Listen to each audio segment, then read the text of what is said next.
Bonjour à tous. Alors aujourd'hui, on s'intéresse au bac SM, donc c'est le rattrapage, le sujet du rattrapage 2024 au Maroc. Vous allez voir, c'est encore un exercice, en tout cas un sujet très très difficile. Je vais vous montrer tout le sujet et nous, on va s'intéresser uniquement à l'exercice 2 qui est très très joli et très compliqué pour un rattrapage. Encore une fois, ce sujet du Maroc, il est toujours très très ambitieux.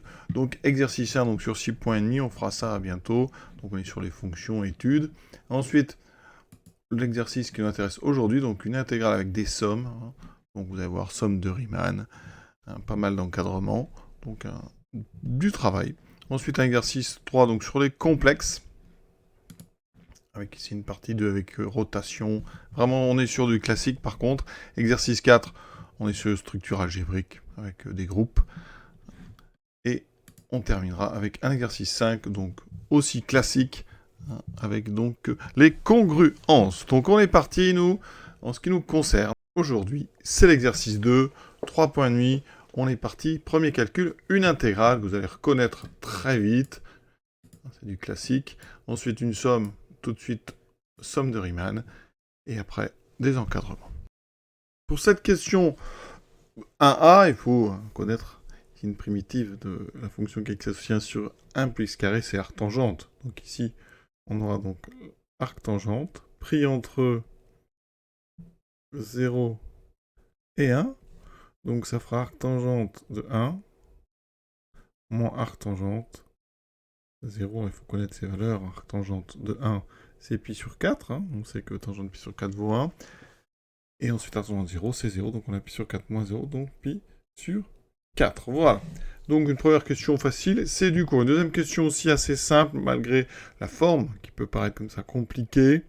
Mais on reconnaît tout de suite donc une somme de Riemann. On va quand même rédiger ça proprement, parce qu'il y a des conditions. Donc on est sur la somme de k allant de 1 à n, des n sur n carré, plus k au carré. Et on est pour tout n, bien sûr, supérieur ou égal à 1, pour que la somme ici ait du sens. Alors, rappel, somme de Riemann, il faut une fonction f. Donc continue, alors moi je vais prendre vraiment le plus simple, sur l'intervalle 0, 1. Eh bien, il faut savoir que la somme pour k allant de 1 à n, ici, des f de k sur n, le tout divisé par n, eh bien ça tend, quand n tend vers plus l'infini, ça tend vers l'intégrale de 0 à 1 de f de x dx. C'est ce qu'on appelle une somme de Riemann. Ça veut dire qu'ici, il va falloir trouver une fonction. Donc on va prendre la fonction f, donc définie sur 0,1, valeur dans R, qui a x associé. Alors ici, regardez, dans la somme de Riemann, il y a du 1 sur n. Moi, j'ai pas de 1 sur n. Donc déjà, on va fabriquer un 1 sur n. Alors si vous mettez 1 sur n, ça sous-entend ici que dans la somme, eh bien, ça n'est plus n ici, mais n carré. Il faut compenser ce n. Par linéarité, vous pouvez le rentrer. Donc on associe. Et on va faire une factorisation en bas par n carré, qui donne ici 1 sur n, somme pour k allant de 1 à n. Ici, si on factorise en bas par n carré, regardez, ça fait n carré sur n carré, facteur de 1, plus k carré sur n carré. Les n carrés ici vont se simplifier. Et ça va donner ça, 1 plus, donc k carré sur n carré, c'est k sur n au carré. On a fait apparaître k sur n. Partout où il y a k, il faut faire apparaître k sur n. Donc ici, la fonction, je vais prendre la fonction qui a x associe 1 sur 1 plus x2. Vous voyez qu'ici, ma somme, c'est la somme pour k allant de 1 à n des f de k sur n. Ici, cette fonction, elle est continue sur 0,1, donc je peux utiliser mes sommes de Riemann. Donc, ça veut dire que, un, cette suite, elle converge. C'est pas une série, mais donc ici, elle converge. Et, somme de Riemann, la limite, quand n tend vers plus l'infini des u de n, c'est donc l'intégrale de 0 à 1 de f de x dx. C'est exactement ce qu'on a fait à la première question. Je ne vais même pas mettre f de x. C'est donc l'intégrale de 1 sur 1 plus x de dx. Et donc, c'est pi sur 4. Vous voyez bien le lien entre les deux questions. Voilà. Donc, question 1A, 1B, c'est terminé. Deuxième question assez simple. Il faut donc ici majorer une intégrale. Alors, on a du 1 sur 1 plus x de au carré, on sait que x est positif. Donc, ça veut dire qu'ici, on est donc sur 0,1. X carré est positif, il n'y a pas de problème. D'accord. Donc quand je rajoute 1 plus x2 est donc plus grand que 1. Ça veut dire que 1 plus x2 donc, au carré est donc plus grand que 1. Parce qu'ici, j'utilise la fonction carré qui est croissante, donc sur R+, puisqu'ici, j'ai des nombres positifs. X donne x carré est croissante sur R+. Donc maintenant, on va inverser. D'accord? Ça veut dire qu'on utilise la fonction inverse, ici, qui est donc strictement décroissante sur R+, étoile. Alors strictement, c'est pas forcément utile ici, on va garder décroissante. Donc ça, inversion, c'est inférieur à 1. Et donc on intègre. Et ça va conserver le sens de l'inégalité. Donc l'intérieur de 0,1 de 1 sur 1 plus x2 au carré dx, c'est donc inférieur à l'intégrale de 0,1 de 1 dx. Et ça vaut 1. Donc effectivement, on a bien montré l'inégalité qu'on nous demandait. Donc ça, c'est inférieur ou égal à 1. Troisièmement, petit a. Alors, ici, il est question de quoi? Alors, tout d'abord, on sait que pour tout x appartenant à 0,1, on sait que x, déjà, x est donc positif. Ça veut dire qu'en utilisant exponentielle, exponentielle x est plus grand que 1, donc exponentielle de x moins 1 est positif. Donc là, il n'y a rien à dire. On a déjà montré que donc 0 est bien inférieur ou égal à exponentielle de x moins 1. Donc ça, c'est bon. C'est l'autre côté qui est un petit peu plus difficile. Pour cet autre côté, je vous propose de créer une fonction de 0,1 dans R qui a x associe ex moins exponentielle x plus 1. Je dérive, aucun problème de dérivabilité ici. Donc ça fait e, puisque ex, ça fait e, moins e de x. On sait que, eh bien, donc, quand est-ce que ça vaut 0? Eh bien, quand e est égal à e de x, on passe au logarithme, ça veut dire, ici, on a donc e puissance 1 égale e de x, ça fait donc x égale à 1. Il y a une équivalence assez évidente. Ensuite, quand est-ce que c'est strictement positif? Ça veut dire que E1 est plus grand que X. On passe au logarithme qui est strictement croissant sur R plus étoile. Et donc ici, ça fait 1 plus grand que X. Donc je peux faire le tableau. Ça veut dire qu'ici, H' donc s'annule en 1 et avant, positif avant 1. Donc c'est positif. Ça veut dire que H de X est, en fonction de X est donc strictement croissant. On remarque quoi? Alors H de 0 vaut donc 0 moins exponentielle 0 qui vaut 1 plus 1, ça vaut 0. Et donc ça veut dire qu'on en déduit que pour tout x appartenant à 0,1, ben on a un minimum qui est 0, h de x est donc supérieur ou égal à 0. Et donc ex moins exponentielle x plus 1 est positif. Ça veut dire que ici, on a bien donc ex qui est plus grand qu'exponentielle x moins 1. Si vous mettez ça dans l'autre sens, je vais écrire ça en haut, ça veut dire que exponentielle x moins 1 est donc plus petit que e fois x, et on avait montré qu'il était positif. Dans une petite étude de fonction, il y a certainement d'autres façons de faire, mais en général, c'est comme ça qu'on travaille. Alors certains me diront, bah, on aurait peut-être pu essayer la convexité, mais je rappelle que la fonction exponentielle, elle est convexe, et donc la courbe de l'exponentielle est toujours au-dessus de ces tangentes.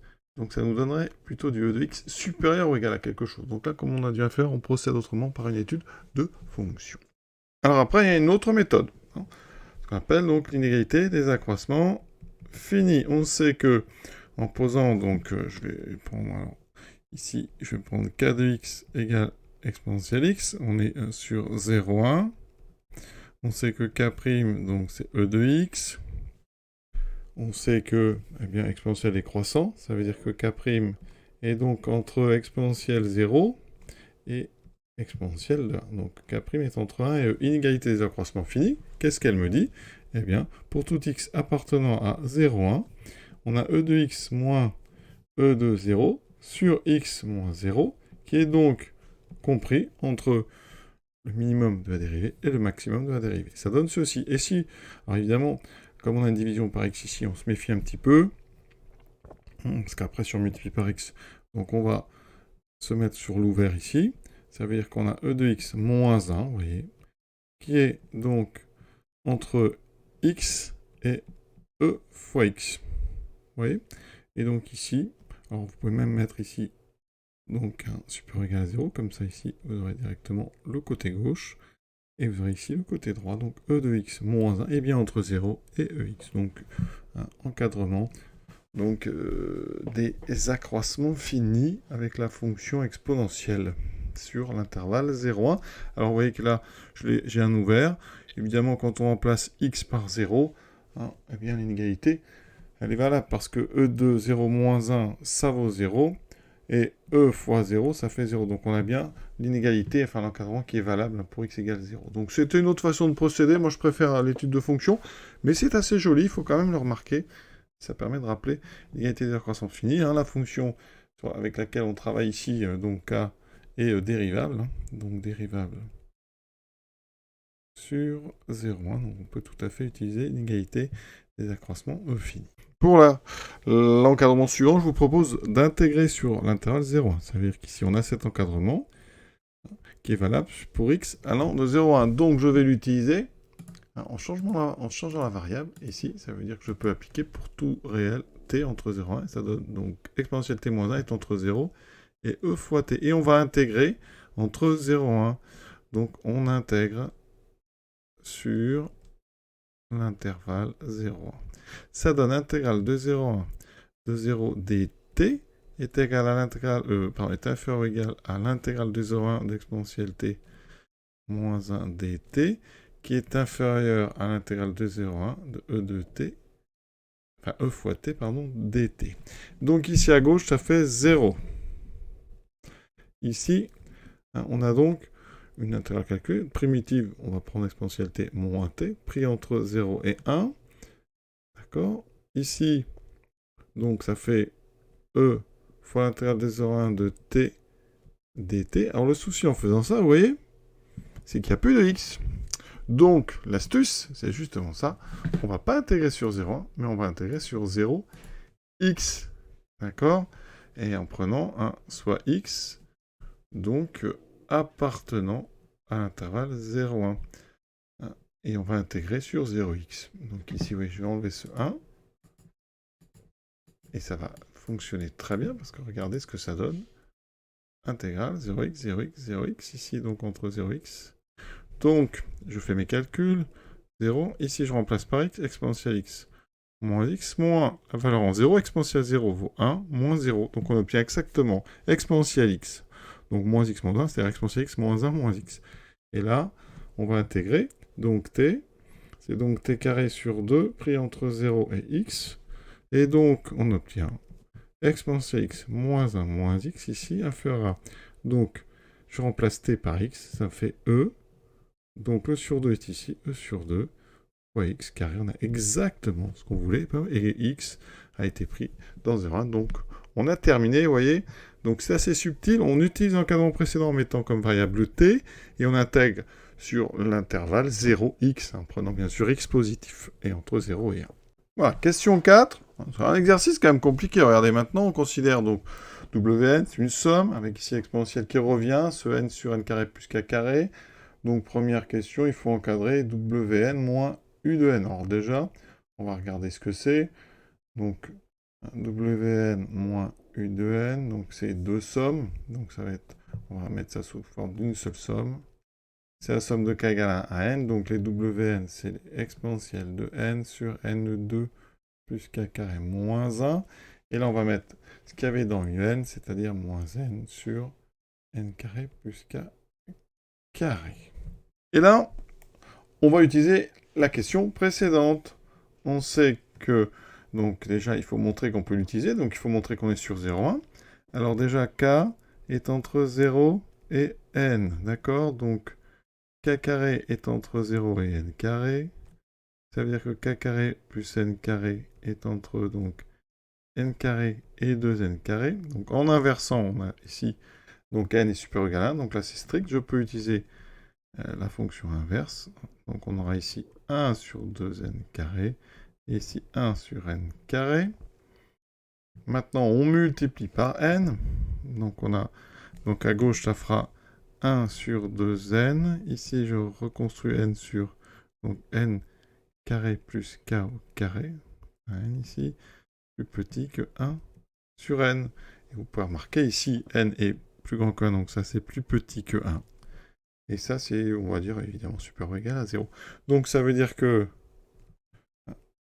pour tout cas appartenant à l'intervalle 0, n, cet intervalle d'entier, alors k ne peut pas être égal à 0 d'ailleurs, puisque n est plus grand k commence à 1, donc on est ceci. On a bien n sur n carré plus k carré qui appartient à l'intervalle 0. Donc on utilise la question précédente, l'encadrement qu'on a obtenu en 3a.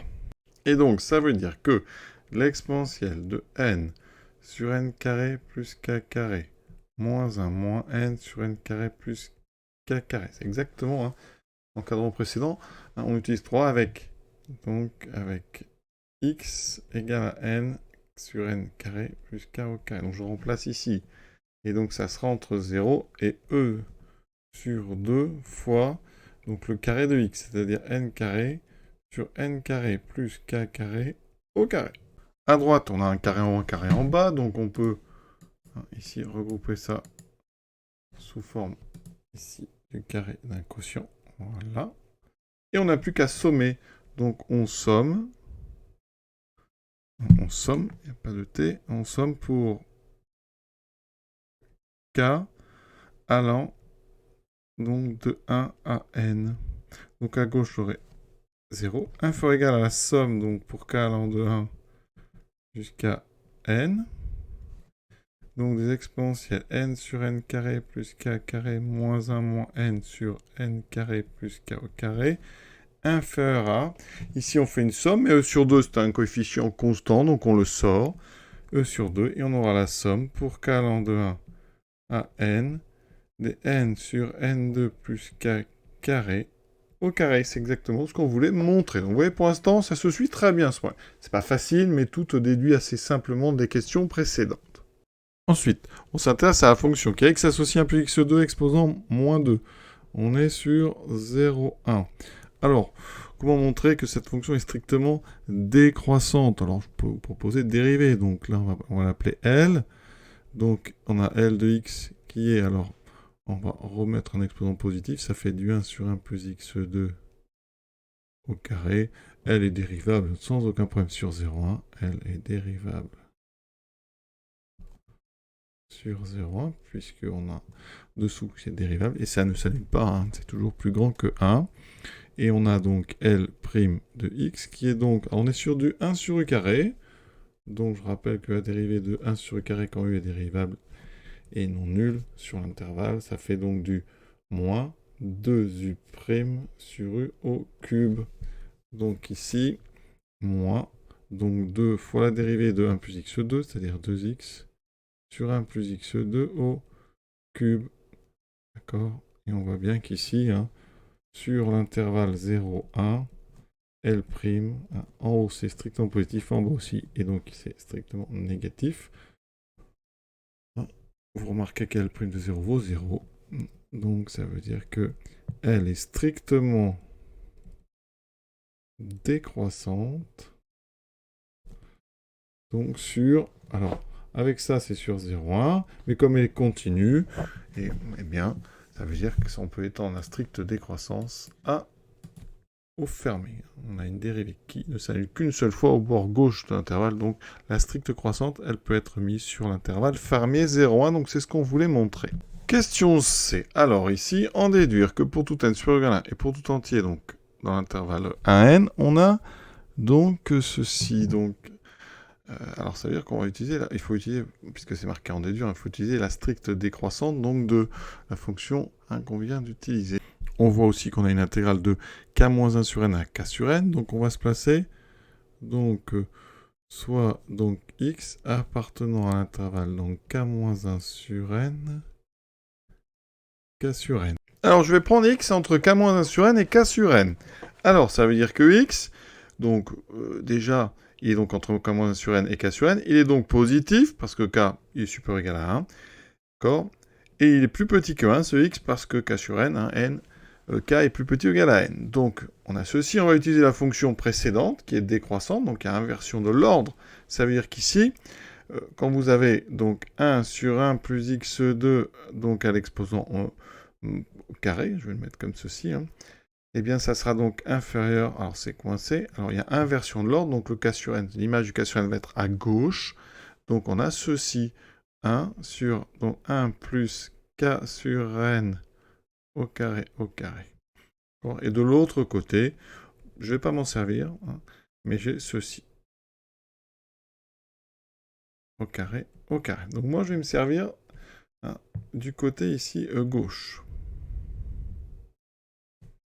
Puisque donc cet encadrement, enfin cette égalité, puisque je vais utiliser que les deux côtés ici, elle est valable donc pour x entre k-1 sur n et k sur n, eh bien je peux intégrer. D'accord? Et donc j'obtiens l'intégrale entre k-1 sur n et k sur n d'une constante, quelque chose qui ne dépend pas de n. Alors je vais après changer la forme de ceci.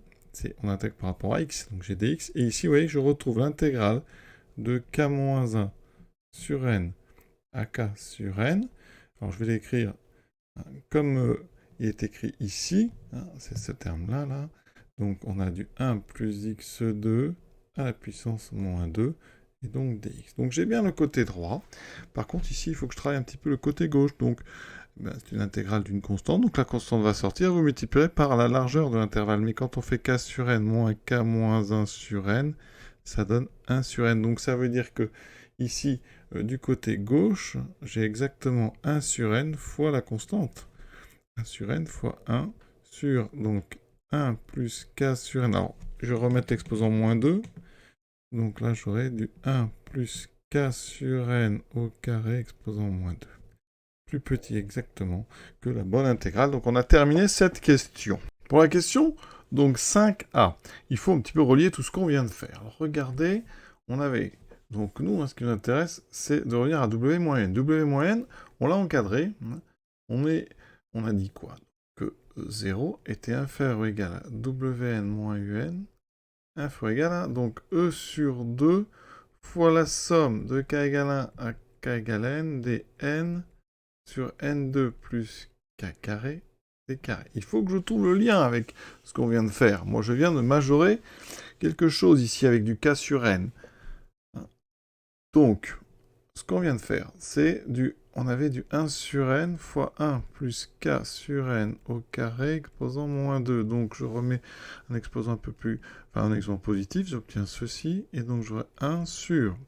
Et dedans, on va mettre, donc au même dénominateur, donc j'aurai n carré plus k carré sur n carré, à exposant 2. Donc ça fait 1 sur n fois n carré sur n carré plus k carré au carré. On n'est pas si loin que ça, parce que regardez, nous là on a n. Donc là j'ai un n de trop, parce que j'ai n carré, et moi je veux du n ici. Donc ici je vais sortir en fait, n carré c'est n fois n, donc je sors un n carré. Donc là devant, j'ai donc fois n carré, ce qui fait qu'il me reste donc n, parce qu'n carré sur n ça fait n, fois donc n sur n carré plus k carré au carré. On se rapproche parce que, vous voyez, nous dans notre somme, on a ceci. Ça veut dire que pour estimer la somme pour k allant de 1 à n des n sur n carré plus k au carré, eh bien, je vais remplacer.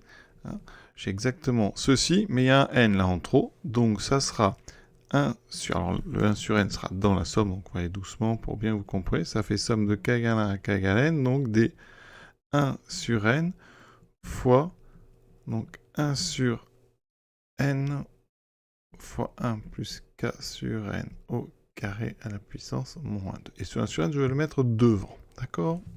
Et là, vous voyez qu'on a une somme de termes ici qui sont tous, grâce à la question donc 4c, on peut les majorer par une intégrale. Donc ceci est inférieur ou égal à 1 sur n fois la somme pour k allant de 1 à n des intégrales de k-1 sur n à k sur n 1 plus x2 exposant moins 2 dx. Et ici, cette somme, en fait, on va utiliser shall On va avoir une intégrale avec ici chal qui s'utilise. La première borne, c'est pour k égale 1. Donc là, on a de 0 sur n, donc 0. Et la dernière borne, ça va être pour k égale n. Donc on aura du n sur n, donc 1. Donc ça veut dire que la somme ici, elle vaut tout simplement l'intégrale de 0 à 1 de 1 plus x2 exposant moins 2 dx qu'on a.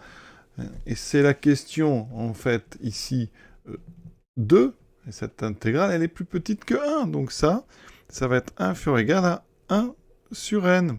Donc regardez ici, eh bien, dans cet encadrement, cette chose-là, cette somme ici, elle est inférieure à 1 sur n. Donc ça veut dire que là, on peut dire inférieur ou égal à e sur 2 fois 1 sur n, c'est-à-dire e sur 2n. Et c'est exactement ce qu'on veut ici. Hein. Donc wn moins un est bien entre 0 et e sur 2 fois n, donc e sur 2n. Et on a terminé cette question 5a qui était un bilan de tout ce qu'on avait fait. C'est une jolie question.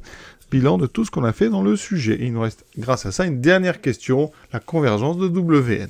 Alors c'est une question bien facile par rapport à tout ce qu'on vient de faire, mais c'est la conclusion. On a montré que pour tout n donc supérieur à 1, on avait wn moins n qui est encadré entre 0 et e sur 2n.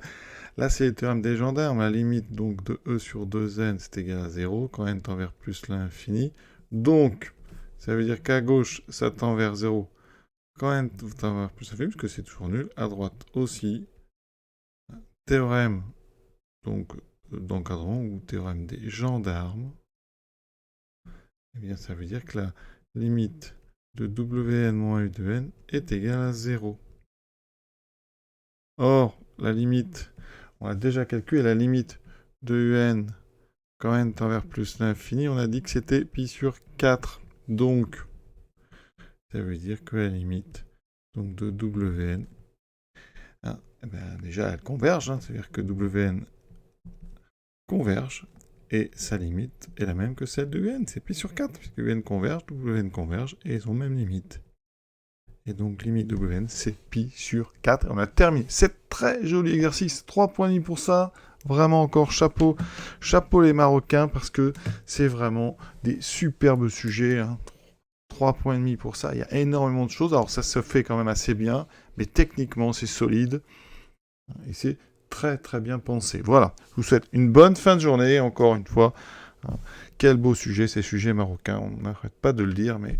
on se rend compte encore pour un sujet qui est uniquement le sujet de rattrapage. Hein. Donc quand vous êtes capable de faire ça, vraiment, je dis bravo et à bientôt pour la suite.